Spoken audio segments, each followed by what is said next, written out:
Jeremy Brockbank asked me to moderate this panel, and in full disclosure, we don't know each other, but we spent a few minutes together, and I'm super excited for you to be able to listen to this all-star lineup. So let me just start and tell you, my name's Ryan Starks. I'm the executive director of the Utah Governor's Office of Economic Development, and so I work for Governor Cox. The role of our office is to work directly with companies, to recruit companies, to help foster expansions, and really to focus on the startup community as well. This past year, Utah received a really interesting ranking, and that was the best state to start a small business, which is really awesome. And that just complements many of our other rankings, like the best economic outlook, the best overall state. In fact, U.S. News and World Report listed Utah as being the best state based on 1,000 different data points, and that includes quality of life, business opportunities, safety, education. They even listed us as the best looking people, so I bet somewhere in there, I bet they did that. Let me just kind of gauge the audience. Who is from Utah? Awesome. Who's not from Utah? Welcome. So glad to have you. How's it been so far? Awesome. Is this the last panel of the day, or is there more? There's a lot more, so we got to keep the energy high. All right. Well, we're going to jump in and introduce our panelists. Like I said, this is the all-star lineup. Maybe they don't actually want me to participate because they didn't give me a chair, so I'm just going to kind of stand to the side. But we'll turn the time over to them as the rock star. So we've asked each of the panelists to talk about who they are and give us maybe just 2 or 3 minutes about their company, what they do, some of the growth they've experienced, and we'll go to that point. We'll then have a great, robust discussion. At the end, we'll have about 20 minutes for questions and answers, okay? My name is Koumalatsos. I'm the CEO of Johnny Slicks, which is an American-made, all-organic grooming company for men. And before that, I spent 12 years in the Marine Corps, majority of it in special operations. I left that in 2012 and then started my entrepreneurial career and then just failed a ton. But that's what gave me the ability to co-found Johnny Slicks in 2018. And since then, it's been a wild ride. First year we did completely organically, broke 6 figures. And then it's just been onwards and up there. And last year we just did over 10 million in sales, completely bootstrapped. So I'm going to be probably like probably the dark horse from these gentlemen here, because we did have a lot of financial constraints to grow. But it's been basically, we've doubled our business every year over the last 7 years, and on track to do somewhere around 25 mil this year. So it's been a wild ride. Let me just say that he's based in North Carolina, but we're going to recruit him to Utah by the end of the meeting. So you don't have an ocean here, so that's a problem. Have you heard of the Great Salt Lake? Sean Kane. I was the co-founder and ran the Honest Company from 2012 to 2017. In that time of things, I'm sure a lot of you remember there was no Shopify and BigCommerce. So we built everything from scratch. Subscription program, website, e-commerce tools, CS tools, you name it. And I always likened it to building the plane while it was in the air, because nothing worked when we launched. We thought we were charging credit cards, and a week after we charged $300,000 in credit cards, we figured out we hadn't charged any, but we had shipped everything. There was a lot of stories like that, but it was a lot of fun. We had a team of well over 300 people by the time I left, really from the 4 of us that started the company. And today you can do what we did with 80 people in technology with, I think, 2. So times have really changed and evolved. The second venture I went on to co-found and run after that was called Bello. We did that with Kristen Bell and Dax Shepard. Obviously, the Honest Company was with Jess Galba.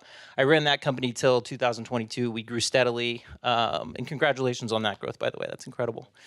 And now I'm working on my third venture, which launches in March with another celebrity. We'll talk about that in a little while. But generally, I pair celebrity influencer with CPG, find white space in the market, and go to retail and launch direct to consumer in a big way. So I kind of liken it to launching the Marvel movie of CPG. We produce brands, we put together a compelling marketing program for buyers, we gear up a great direct to consumer and influencer program, and then launch these businesses out of a cannon. And looking forward to talking to you all today. I'm Tyler Hortin. I'm CEO at Lion Energy. We are a Utah-based company in American Fork. We were founded about 12 years ago. We did do the bootstrapped route also. So we have 3 owners there at Lion Energy. Our focus is on storage and energy storage and modernizing the way you think of energy. We have portable products. You can see us at like Costco, Walmart, things like that. Bring energy with you wherever you go. We do what we call solar generators. You can charge them with solar rather than using gas to run the system. All of our products are lithium based. We have a whole home system we call our Sanctuary that you can also pair with solar and run your home. I remember we had a customer out in North Carolina who experienced the hurricanes and power was out the whole city, and except for his house because of our system, which had solar. So he was able to, and he had the Tesla internet. Anyway, so he Starlink, yeah. So he was able to keep, he said 50 plus people came over to his house to use his internet, which was super cool. So that's what we do is we make energy storable and usable whenever, wherever you need it. And to be able to run your house in the case of not only an emergency, but every day. You think about down in Texas, there's a lot of variable rates. We're able to store during cheap production and use it during expensive time. And then not only that, but we do commercial and utility products. So our commercial products, go on commercial manufacturing buildings or, office spaces. And if power goes out, we keep going. And then we do that. And the way it makes sense is we're able to take advantage of utility rates and be able to provide it at an affordable price. So you can, instead of spending money on a utility bill, you can spend it on our system. So that's what we do. Speaking of your systems, does anybody in the audience have one of these generators? So, okay, a few of you. That's pretty cool. He did say that whoever answers the next question will get one for free. Is that right? Yeah. So we'll work on that question, but thank you for the overview. Yeah. I'm London Lazerson, Utah native, which is great. And first off, I love silicone slopes. Done so many things with you guys. Anytime I see it in my email, I say yes and figure out what I'm going to say later. You know how all the gurus online are saying, if you're the smartest person in the room, you're in the wrong room, which means you should be the dumbest person in the room. And that's why I'm here today. I'm just so excited to learn from all you guys and these founders up here. Quick intro. For the last 5 years, I've been cosplaying as an influencer online and have gained over 10 million followers doing so. I'm actually more like you guys in the audience than I am like the creators you see online. I just know a thing or two about marketing. And back in 2019, I read an article that some kid made like $50,000 posting a video on Snapchat. And at my current job, I was making $48,000 a year. And that's when, the matrix starts to like open up and you see a sliver of light. So I just chased it as hard as I can using very standard marketing practices that I learned as a creative director at an ad agency. The life of a creator and an influencer is horrible don't do it unless you know a thing or two about chasing views and chasing brand deals. That's how creators get paid these days, and it comes and goes. You have huge months of revenue, and then you have absolutely nothing. You can have 20 million followers and make $0 one month, and that's just the reality. Who's recording me? There we go. So I decided about 2 years ago that I was going to get out of the rat race of chasing views and chasing brand deals. And I started a company with some awesome partners called Final Boss Sour. Has anybody seen this online? Yeah. Did you buy? Have you tried it? My cart. It's in your cart? What are you waiting for? Should we peer pressure her to buy it right now? Buy it. Pull out your phone. Buy it. You don't have your phone? So she's a liar. Okay. No, that's great. So in today's world, most sour candy, has a minimum of 15 ingredients and isn't that sour anymore. You guys probably had Warheads when you were a kid, and that was a fun experience with your friends. We wanted to bring that back, but in a healthy way. So everything we sell is just dried fruit with citric and malic acid. We drop a new flavor every single month of the year. We've been around 15 months. We've sold over 2 million pouches of this. And the coolest part is about 30% of our all-time sales came last month in December. So had a massive exit of 2024. Do you guys know Keith Lee? Yes. I think I'm speaking to the wrong audience here, right?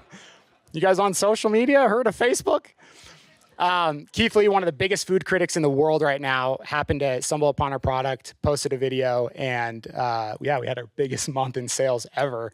So we're really trying to capitalize on that. But I'm just excited to learn from everybody up here, you guys, and hopefully one day we can all delete the internet and be free for once. So. Nice. I'm Nate Checketts. I'm a co-founder with my brother of a company called Rhone. We're a premium lifestyle brand. We make high-end performance activewear to workwear, everything I'm wearing. And I will get the occasional weird comments from people. People will come up well-intentioned and say, "I only wear your underwear." And so I have to deal with that on a daily basis. But we're about 10 years old, and we've had some success. We've had some failures. But one of the biggest things that we did is we, about 2 years ago, bought back full control of the business from a big private equity fund called L. Catterton, which Sean will know a lot about. And so that's been really fun. Since then, the company's more than doubled in size. And we sell through kind of 3 core channels. We sell direct on our website. We have our own retail stores. We've got 16 of those now. We're building out quite a few more. And then we sell to wholesale partners. And we are heavily focused on our core mission, which is improving the mental fitness in the community, in our team, and with our manufacturing partners. And so we do a lot around not only education, but also practices. We run this very cool event called Mind and Muscle. We've done it all over the country, thousands and thousands of people, where we bring people in, we do a 25-minute bodyweight workout, and then afterwards we have kind of a group therapy session where we talk about our feelings. If you told me when we started this business that I'd be able to get guys to come into a room to talk about their feelings, I wouldn't have believed you, but now we've done it on repeat, and we've had some really amazing results. And so that's kind of my day job. And then the other thing I'm really passionate about is for the last 7 years, I've chaired a nonprofit that was founded by Nick Jonas called Beyond Type 1. I'm type 1 diabetic. I was diagnosed when I was 25. So spent a lot of time thinking about how we improve the life of those impacted by type 1 diabetes. Amazing. Thank you very much. I think we could end there and it would be worth our time, but we have some more time. And so we're going to ask some additional questions. This panel addresses capital and how do you manage capital when you're experiencing rapid growth. But let's just kind of start with, as you've scaled your companies, what types of capitals have you gone after and what works, what hasn't worked for you? And maybe if we can come back here. Oof. We've tried everything. At one point, we were doing, I think we were at making about $7 million a year, and we couldn't get a line of credit for more than $5,000. Does anybody work for Wells Fargo? That bank sucks. I'm like, you guys are literally making so much money off of us, and they wouldn't help us at all. So over the years, I've just jumped from one product to the next to do anything that I can do, because we have a very unique problem. We are also the manufacturer. So, anybody that's in manufacturing obviously knows, like, you've got to spend money. You're not going to make that money for a while. And so, marketing dollars was easy for me. I can spend that money today. I make it back today. But manufacturing was always the more difficult problem to solve. And over the years, what we've done is, we've used 0%, credit cards, and rolled those out. And I think at this point now, I think we have, I want to say, like 15 different credit cards. And what I did was I created this is quarter one, this is quarter two, this is quarter three, and we just cycle them through. And then recently, as 2 years ago, there was a great partner that we partnered with was Waveflyer. I don't know if anybody heard of Waveflyer in the e-commerce. And I think the interesting thing for us is, even though we were well into the seven figures, we would talk to a traditional lender and they would be like, "You guys do what? You make what? And you sell it where? On the internet? Sounds fishy." And these are literally the conversations that we were having with Chase and Wells Fargo and traditional banks, and they could not wrap their head around that we were selling shampoo and conditioner and body wash on the internet, direct to consumer. So we did the credit card thing, and then we got with Waveflyer. They understood the e-commerce game, and they looked at our business different than anybody else, and that's really when things opened the door for us. Awesome. Thank you. Please. Well, there's probably two experiences that I've had that have spanned over a decade. The first at the Honest Company, we went out and we raised an early seed round that wasn't a small round by any stretch of the imagination, along with valuation, but it provided us enough capital to really, number one, launch with a strong marketing budget, launch in a big way, and provided us enough air cover and enough time to understand the fundamentals of the business, ROIs, customer acquisition costs, LTVs, all of that. So once we had that, then we went out and we raised an additional round really within the first year. And that was mostly an A round. And we did it because we didn't necessarily need to do it. We didn't need the money. The economics of the business were very solid. And that business followed that same trajectory throughout the course of the years. It was, like I mentioned earlier, a little bit of a different time. We were close to break even by the time I left, but at that point, the markets were rewarding companies for growth rather than profitability. At Hello Bello, the paradigm shifted quite a bit. We launched that business with our own money. We wrote checks, and right before we launched, one of our manufacturers came and said, "Hey, we'd love. We know we agreed to make your products for you, but we're going to need you guys to submit a $6 million line of credit." And that's basically cash. So we had already spent $6 million, and now our manufacturer is asking us to spend another $6 million to sit in a bank account. We were like, no way, that's crazy. So we called up a bunch of friends, and friends and family invested $6 million on a pretty stiff valuation, because at that point we knew we were going to launch at Walmart. We knew basically the store counts. We knew what kind of momentum we could gain or drive at DTC, and really from day one, that business was profitable. Fast forward through COVID, probably a year into it on the financing side, we looked at it and said, okay, we're profitable. We have a solid business. Our units per store per week are very consistent. We know there's levers that we can increase that. So at this point, why don't we go out to, I think probably B of A, sorry, and get a line of credit. So B of A gave us a line of credit, and it was a decent line of credit.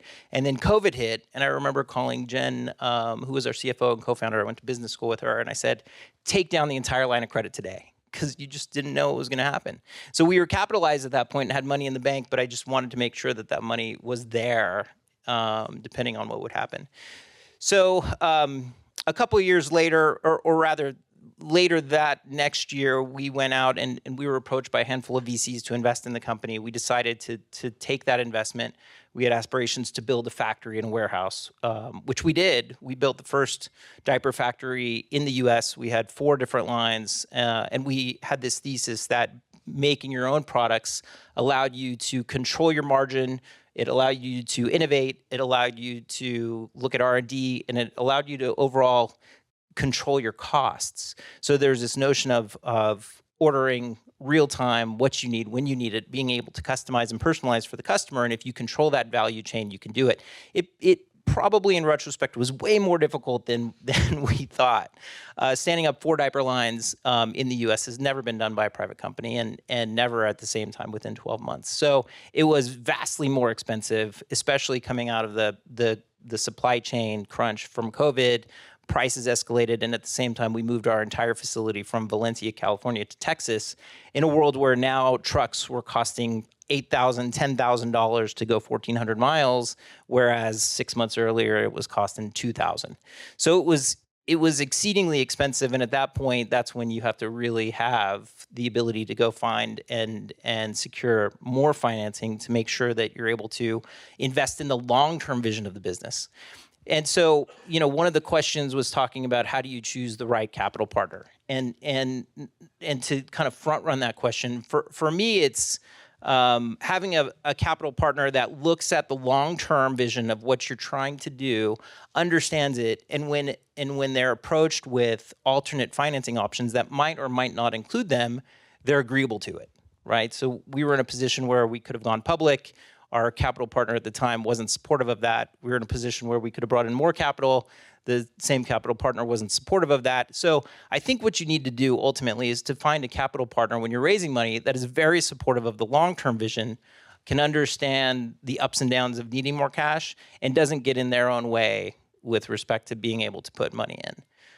And then this latest venture, there was an exceeding amount of excitement about what we're doing, primarily from the contacts that my partner had, and the celebrity that we're working with, actually kind of one of the first ones that I've worked with to put in his own money. So he wrote a 7-figure check himself, and is very enthusiastic about what we're doing, and that's like true alignment, true excitement, and true buy-in for ultimately making this work. So we're real excited about that. Are you able to tell us who the celebrity is? I don't think so. I would Just hate bleep to, it out on the video. Bleep it out. Yeah, I would hate to ruin the PR moment, but we're gonna have it in late March. Great. He was in a movie that came out last year. Has a lot to do with fighter planes. One of the people in that movie. Okay. I love it. Capital is something that you have to think about every day, no matter what stage you're in, and no matter how profitable you are. It depends on the stage in the company that you have to consider what your options are. But as a founder of a company, you always have to be thinking about how am I going to capitalize the company? And that can be through a lot of different methods, and you have to think through that. You have to consider your options. Banking is obviously the cheapest way to do it, but it's really hard to qualify for bank financing. I grew up as an accountant. I'm a CPA, so that's where my background comes from. And I've been in manufacturing all my professional career. But manufacturing, you always have to deal with inventory. You have to deal with AR and things like that. So you have to consider how you're going to fund that growth. And ideally, you're profitable throughout that growth, of what you're doing. And you're nodding your head because you've experienced it. And then you need to consider, hey, do I want a partner, and do I want somebody to go along this journey with me? And that is one of the most important decisions you ever make. And are you going to give up controlling interest? Are you going to give up a minority interest? And is this a person that I can work with throughout the life of this business? And So there are a lot of questions you have to answer personally and, as a business, and decide, and bring it back to the branding part. You also have to consider who your brand is and where you want your brand to go. Are you going retail or are you going direct to consumer? What is the roadmap to your success, and what does that mean?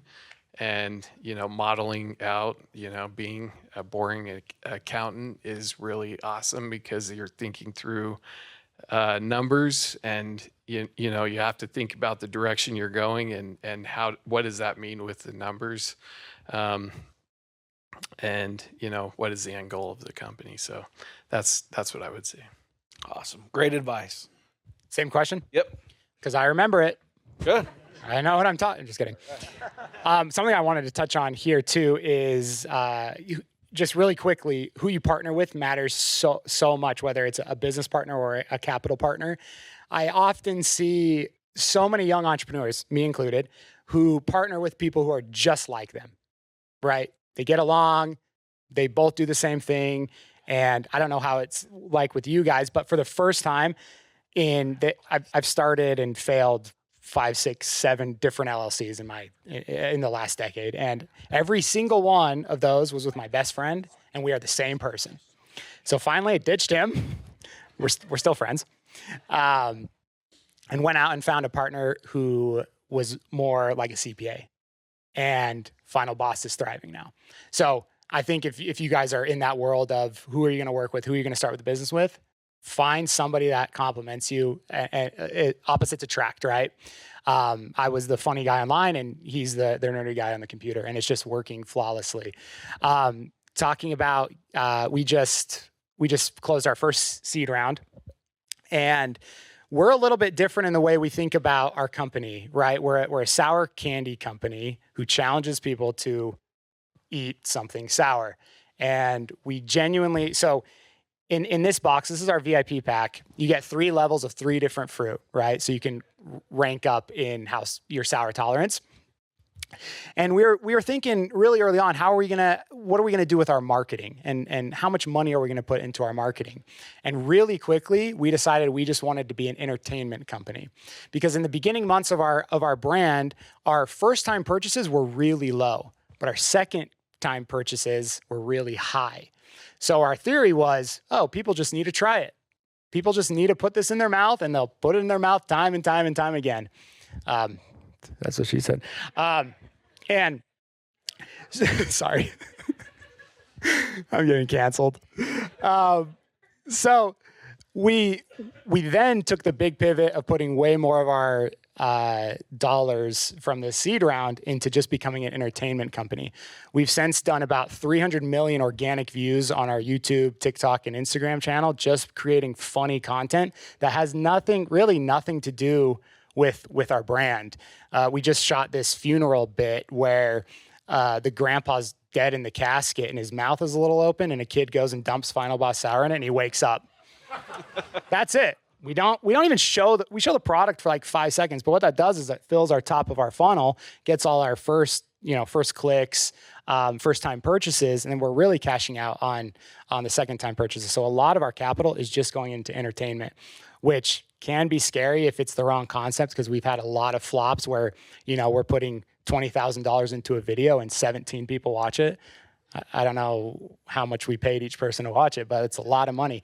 But then on the back end, we have videos that do 20, 30, 40 million views organically, and then we run those as ads. So we're really looking at marketing or acquiring customers differently, and really taking a bet on just entertaining people. And hopefully when they see a video of somebody actually eating it, they're more open to buying from us. I mean, my guess is there's a wide range of experience in this audience, and so I don't mean to mansplain anything, but I think it's good to start at the baseline.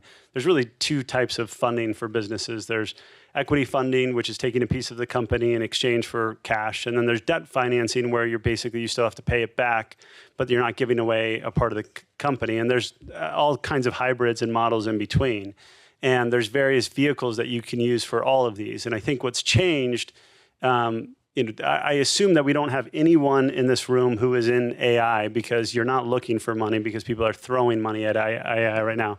But in the consumer landscape, it's changed dramatically over the last 10 years where you go back 10, 15 years ago, VCs who were kind of disenfranchised with tech started to throw money at consumer-based companies because they started to look at them the same way.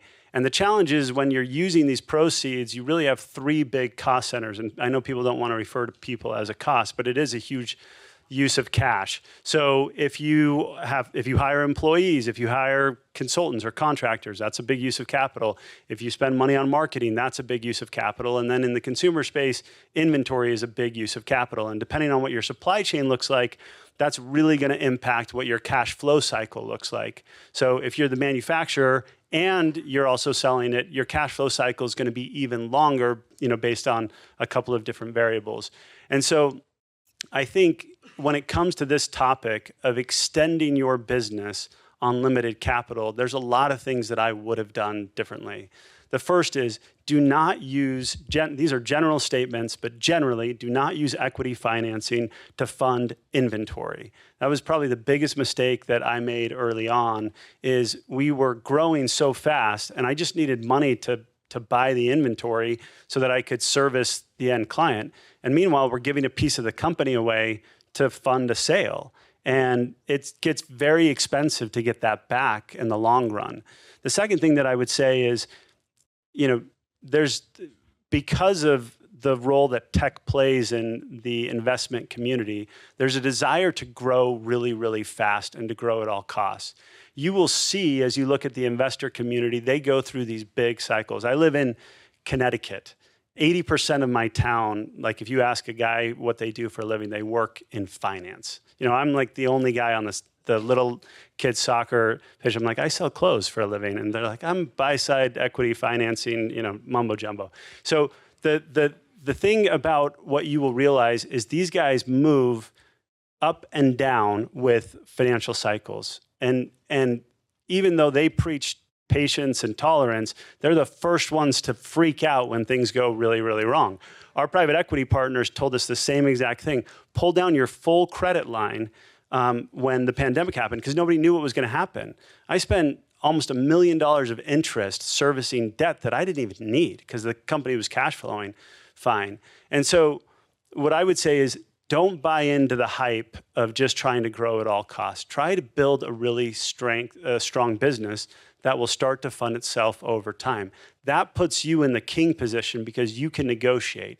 If you are in a cycle where you're always having to raise money, and I've been there and I've done that, it is really, really, really painful. And then you basically are at the service of your capital provider. So those are the things that I would say just have been lessons for me in managing capital and trying to manage a business is think about inventory, think about marketing spend, and think about inventory, and try to build as strong of a cash flow cycle in each of those so that you're in the driver's seat of the profitability piece, because then you can negotiate with all the different capital providers, both on the equity side and on the debt side. I'm so glad you said that because 2 years ago, we had the opportunity to take on to lose some equity for some money. And my business partner and I, we had like a private meeting in a parking lot, and we're talking about it. And look, obviously there's great stories out there where you can grow way faster and make a ridiculous amount of money if you do it. But we had the conversation, and it was our baby and our business, and we made the decision to bet on ourselves. And that was the first time that we actually took on debt.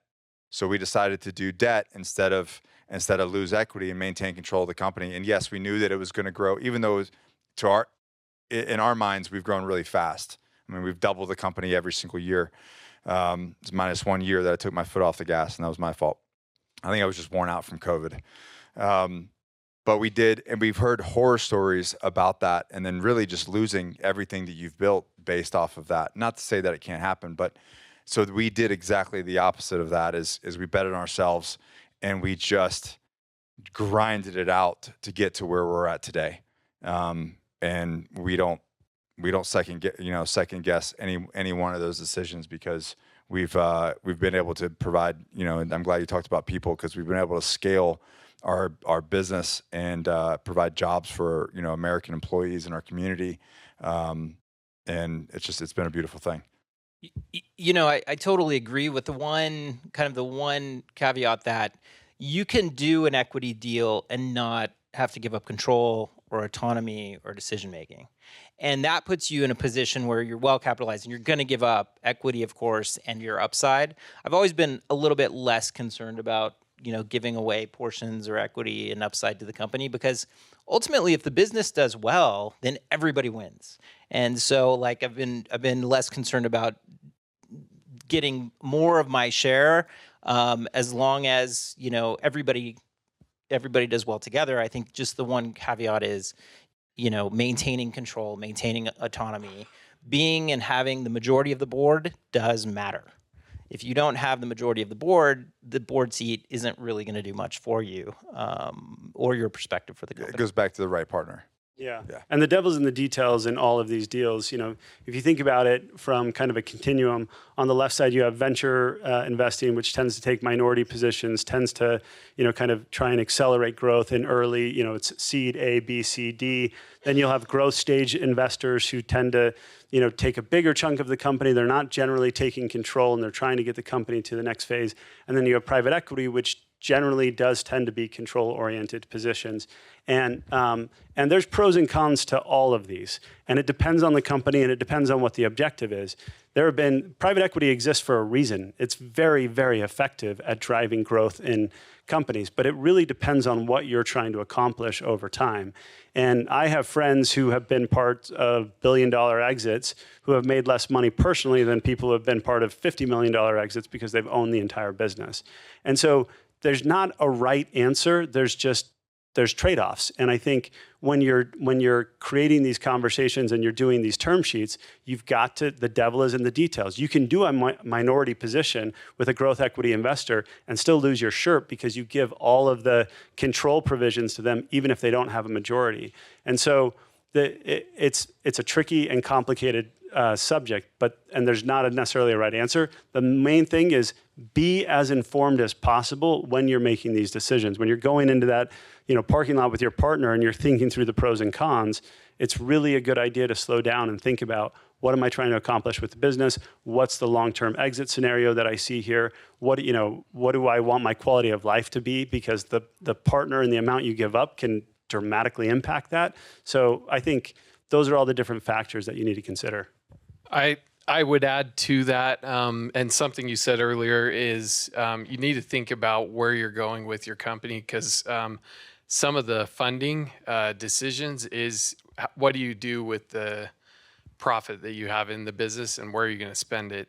And when you think about branding and things like that, something that we did several years ago was decide to spend a decent amount of money on engineering our own product here in the U.S., which is a kind of a brand decision, but it's also where are we going to go with the company? And it is expensive to spend that money and invest in ourselves and decide how to use that. But it's also from a branding perspective, since we're talking about branding, bring that in. You need to consider what the goal of the company is and where you're trying to go with it, and what the end goal in mind is. Well, great advice. I would like to just be selfish for a moment and talk about one of the state initiatives, and that's for Utah to be the startup capital of the world. So we visited with Israel just a couple of years ago, and they like to say that they're the startup state. We think that we really have the potential to be the startup capital of the world.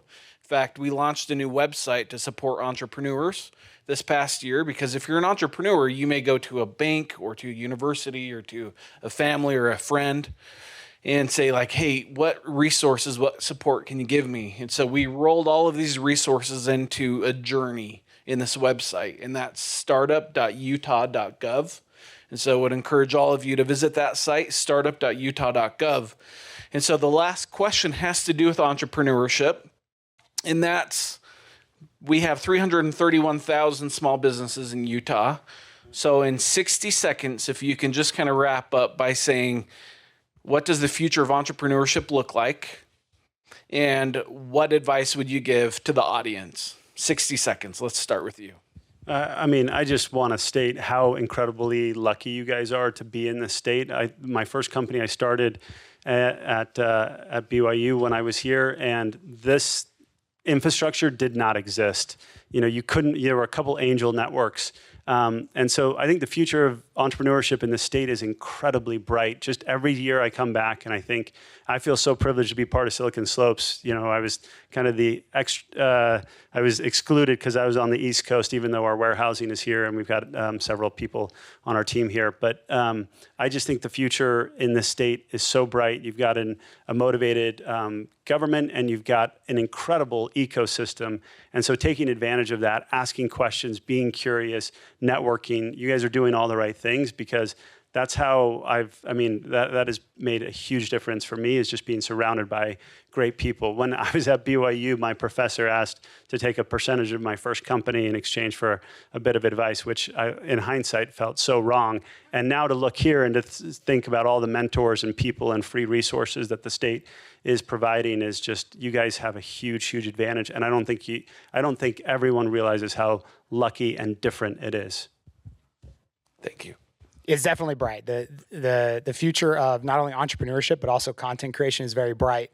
For the first time, you know, in the history of the world, you can post one video about a product, about yourself, and the very next day, 24 hours later, everything can change.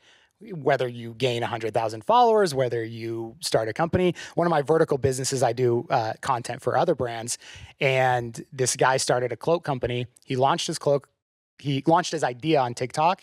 You say cloak? Cloak. Like an invisibility cloak, or Like nerds. Harry Potter cloak. Like real, yeah. They're coming back because we do about $1 million. Coming back? When were Just they in? wait. They were already in. No, they were never in. do you own a The cloak? medieval. They're coming back from the medieval ages. Okay, all right, good point. Like coming way back. The 1800 witches are bringing back the cloaks. I'm derailed. Hey, really quickly, you got to answer the question. Do you own a cloak? No, but I took one from our last video shoot. Okay. I should have worn it. Long story short, this guy does about $1.5 million a month selling cloaks online. Impressive. Okay? But this whole business started with one video where in the caption, he was talking about the cloaks that his wife sews them. In the caption, he said, go to the link in my bio and fill out a survey. 130,000 people filled out the survey. And yeah, he did about $500,000 in sales the following quarter. It took him a minute to manufacture all of them. But that's what I'm saying is there is no better time to throw out an idea. At least just start. Final Boss Hour is the same thing.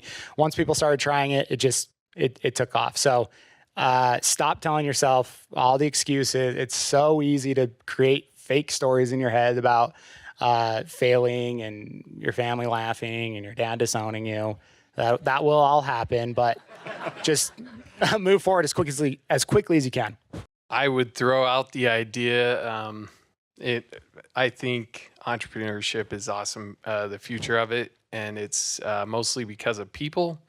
That's something that AI can't replace. And you say, well, yeah, you can replace people, but you can't replace original ideas and innovation through AI. I don't think so. And that's why Utah is so great to be in. I think there's a lot of great people here in the state of Utah. I'm going to tag on to that. My business partner on this venture right now, he is like a LinkedIn assassin. That's how I initially met him. He had reached out to me and said, hey, I have some questions. I got back to him. And then he started calling me every 3 or 4 months. And we would talk and he would ask for advice. And now that I'm working with him, he had called me up to say, this is my idea. Are you interested in doing it with me? To which I said, yeah, that sounds awesome. I see how he is going to people to learn from them. And he seeks out just dozens of people every week. He's like nonstop talking to people, and he's operating and executing at the same time. So it's not a distraction. So I think what I would say is really leverage, the connectivity that we have that we never had before. And I would say, like, try to emulate what my business partner is doing, because everybody will help you. And if they don't want to help, or they don't reply or don't see the email, it's fine. You can move on and somebody else will. Because ultimately, again, we're all kind of in the same place with the same thoughts, feelings, anxieties, and ultimately, I really believe we want to see each other succeed. So to that end, we should help each other. We should feel comfortable reaching out to each other, and that's what I would encourage you to do. There's never been a time like now. Like, it is now is the easiest time to become an entrepreneur and make money. And so, I mean, like, this guy is amazing to me. The fact that you can do that and then make sour candy and then make millions off of it in 2025 is absolutely amazing. The one thing that is going to destroy you is you and your own limiting beliefs.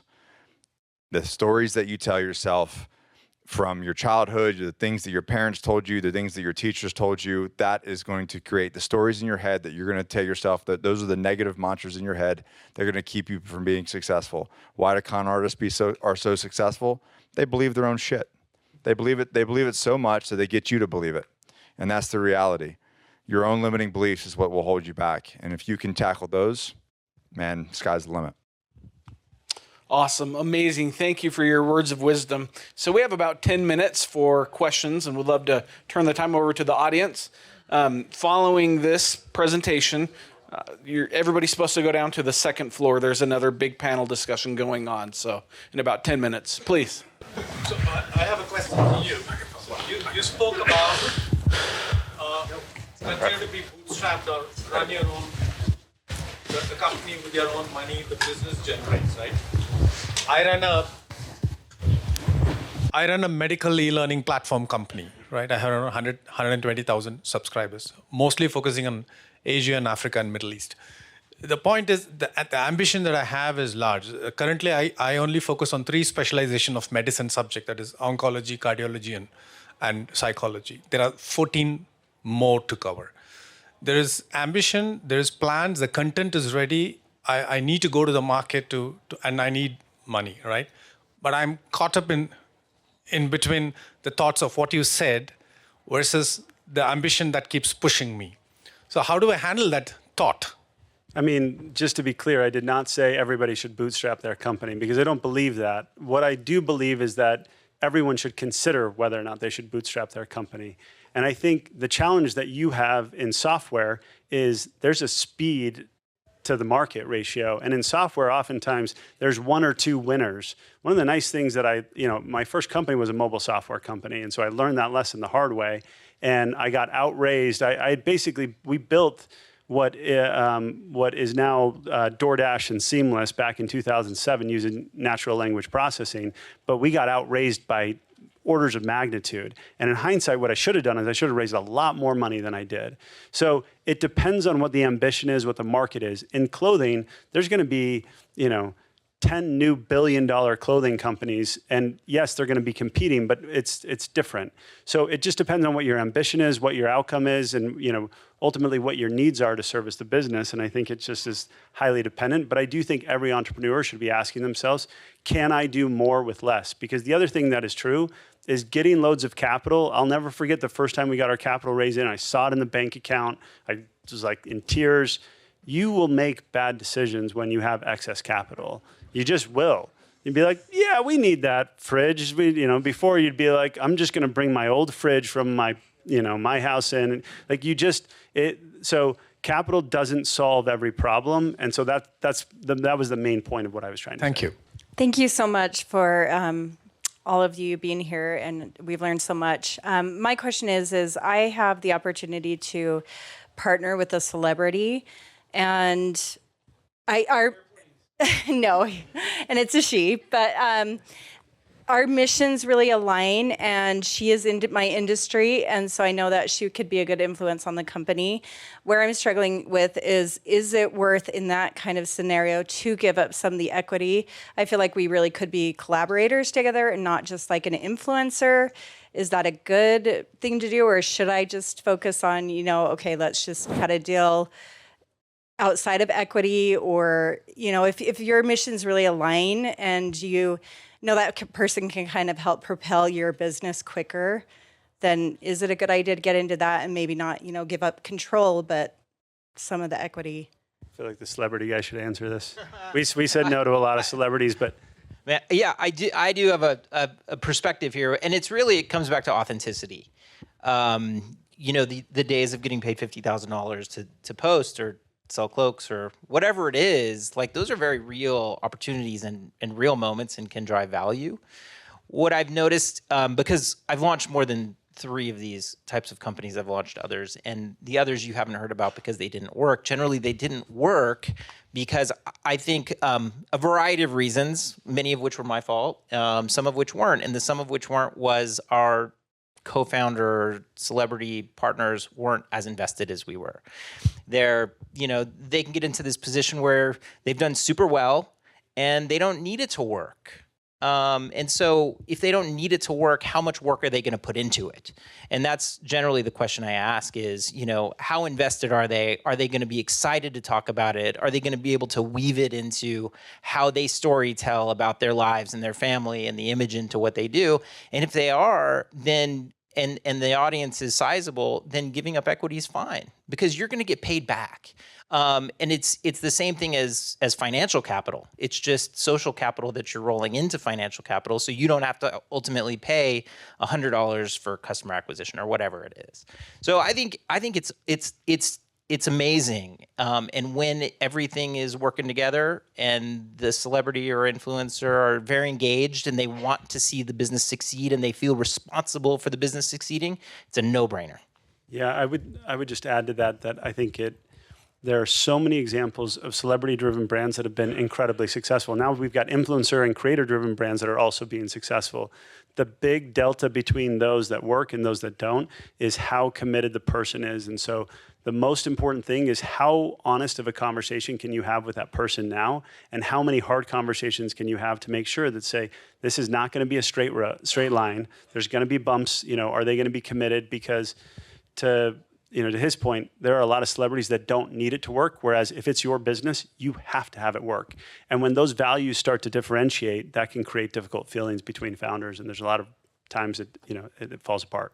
As a serial, what I was coined a serial entrepreneur, how do you overcome some of the negative connotations that go with, because I'm an expert witness, and I came back because of my patents, and the problem is now I've investigated so many accidents that I've created a target for myself, and to the point where I have the state of Utah calling me and saying, hey, you got a name engineer on one of your websites that somebody's complaining about. And when I know I'm rubbing people wrong, because I got the industry standards to change in 2024 because of all the accidents in the zipline industry.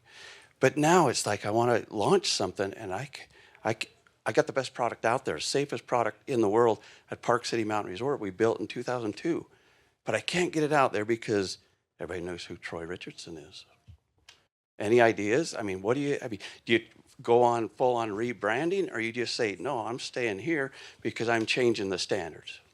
This might be super counterintuitive, but I would say if people know somebody or you for a negative reason, I think that should be what you lead with. Yeah. I think you should try to tell your story how you would tell it, and don't let anybody else tell it. And that takes a lot of bravery to do that first. And I don't know, again, I know nothing about you. I don't know anything negative about you either. So maybe I'll invest. Yes. But do you get what I'm saying? Start with your story and tell it from your heart. That way, when they do see the article, they go, oh, I've heard this. They're not surprised by the negativity. I don't know. I'll give you an example of this. I'm wearing these shoes that are called APLs. It was started by these twin brothers from USC who played collegiate sports. They were like 5'8", but they really wanted to be able to dunk a basketball. So they created a shoe that gave them extra jump so that they could go dunk. And the NBA, told players they weren't allowed to wear it. It was like a small thing. They were devastated. Their dream was to get an NBA player wearing it. And the next thing they did is they started running ads. These are the shoes that the NBA banned. And the company took off. It was eventually carried by Lululemon. It's probably $300 million in sales now. And so I think London's point is a really good one. that's a compelling. I want to read this story. Like, this is the guy who figured out why zip lines don't work. He just created one that does. So, like, tell me about it. You know, I think there's power in that. I would say you don't necessarily have to be the face of the company either and put your name out there, especially in day of the internet. You don't have to be the face of your own company. Unfortunately, we're out of time. But I am 5'8", and I would love to dunk, so we need to talk about those shoes. So please join me in giving our panelists a round of applause.